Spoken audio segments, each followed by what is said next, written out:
My fellow Americans, do you have money outside of the United States, or do you ever plan to have money outside of the United States? The IRS has certain rules about how to report that money, and one of the key things you need to know about is the FBAR. In this video, I'll explain what an FBAR is and how to know if you need to file one. Make sure you stick around to the end of the video because I'm actually going to be showing you where you can complete this form and walk you through one. Before we dive into the details, I should mention I am not a tax professional and I am not a legal professional. I'm simply sharing what I've learned about filing FBARs through my own personal experience. I've been living abroad since 2019 and I've successfully completed and submitted multiple FBARs on my own. While I think this process is pretty straightforward for Americans who have one bank account abroad, it can get a little complicated. If you don't feel 100% confident doing this on your own, then I would recommend getting tax professionals to help you with it. See the link in the description for my favorite tax professionals who offer this service. Now let's dive in.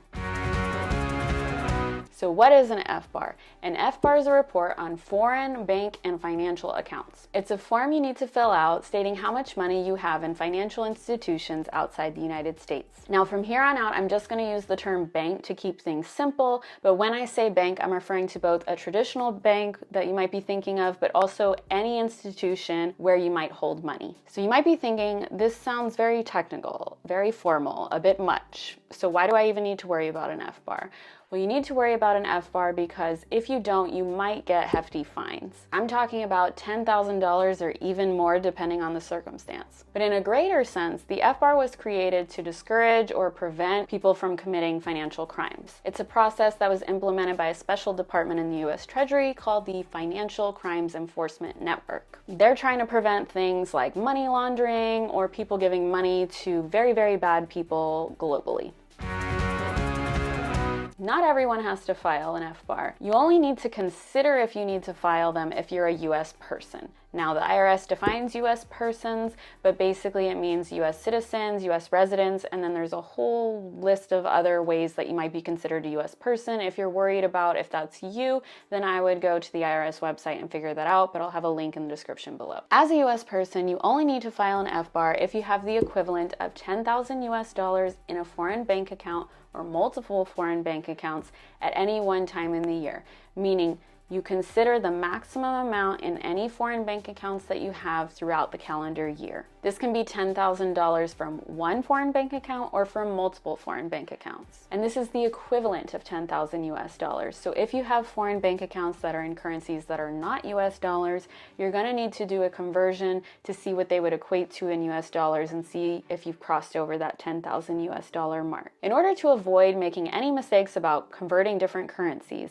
I just go ahead and file if I'm at all close to the $10,000 US mark, because you're not going to get penalized if you file an FBAR when you didn't have to, but you can get penalized if you didn't file an FBAR and you should have. I like to just play it safe. Let's go through some examples so you can see when you might or might not have to file an FBAR. Again, these are just descriptive examples. I'm not giving you advice on your specific bank accounts, but I think it can be helpful to figure out if you might need to look further into this topic. Let's say you have a bank account in Switzerland and it has 15,000 Swiss francs in it, and it was the same value throughout the entire year. Every day in the year, it had 15,000 Swiss francs in it, and it never went up or down. Because Swiss francs are about the same or more than US dollars, it's pretty clear. It's over 10,000 Swiss francs, it's over 10,000 US dollars. You do need to file an FBAR. Let's take a look at another example where some people might not notice at first that you need to file an FBAR, but actually you do. And it'll show you why the currency conversion is so important. Let's say you have a bank account in France and you have 9,800 euros in it, so less than 10,000 euros, but is it less than $10,000? At the time you had this account at that mark, so 9,800 euros, the conversion rate was for every 1 euro, it was $1.08. So 1 euro to $1.08. In that case, the total value of that bank account was actually above $10,000, even though it wasn't above 10,000 euros. So you will also need to file an FBAR in that case. So that's examples with one bank account. Let's talk about an example with multiple bank accounts. Let's say you are living in Germany and you have 3 bank accounts at your bank. The amounts in those bank accounts varied throughout the year, but the maximum value of those accounts was 2,000 euros, 7,000 euros, and 3,000 euros. So the total amount for the maximum values of those accounts was 12,000 euros. And then after converting those euros to US dollars, you see that yes, it is in fact above 10,000 US dollars. So you will also need to file an FBAR in that case. Again, the FBAR is about the maximum value in an account, not a cumulative amount over the whole year. So let me show you what I mean by that. Let's say you have a bank account in Portugal and in February you transferred 5,000 euros into that account. So February you have 5,000 euros in the account.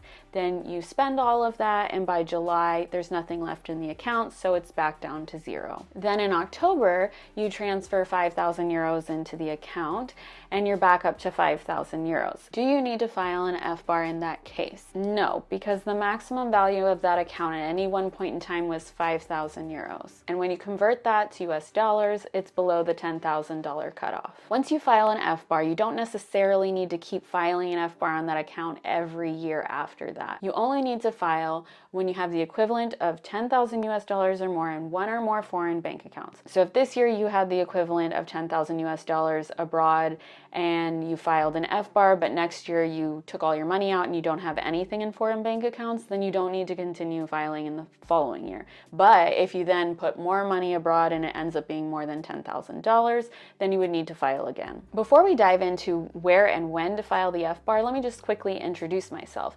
I'm Julia and I make content to help you have a smoother life abroad. As an American living in Portugal, I also make content introducing you to Portugal and hoping to help you have your best life and travel throughout this wonderful country. I provide all this content for free to you, so if you can, please support me by liking this video and subscribing to my channel to get notified when I post new videos, which I think will be helpful for you as well. It does take a lot of time, money, and resources on my part to create these videos.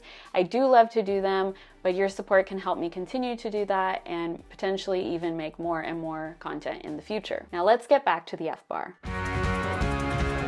You need to file the FBAR by April 15th, but if you're an American who's living abroad, you get an automatic extension until October 15th. That being said, I would just go ahead and file it as soon as possible. If you're a person like me who just has one bank account abroad, it's not that complicated and you can go ahead and get it out of the way. And you want to make sure that you don't forget to do it. The penalty for not filing an FBAR depends on if you knowingly did so or not. If you have missed filing an FBAR and you haven't been contacted by the IRS yet, it's not too late to fix it. I can't speak for all tax professionals, but the one I use, My Expat Taxes, offer a service to help you catch up on any missed FBARs and actually any tax obligations to ensure that you minimize the tax consequences and fees you might have for doing that. Go to the link in the description to check out their services. So we've been talking a lot about the FBAR. I think it's finally time to show you what it looks like and how you might file one.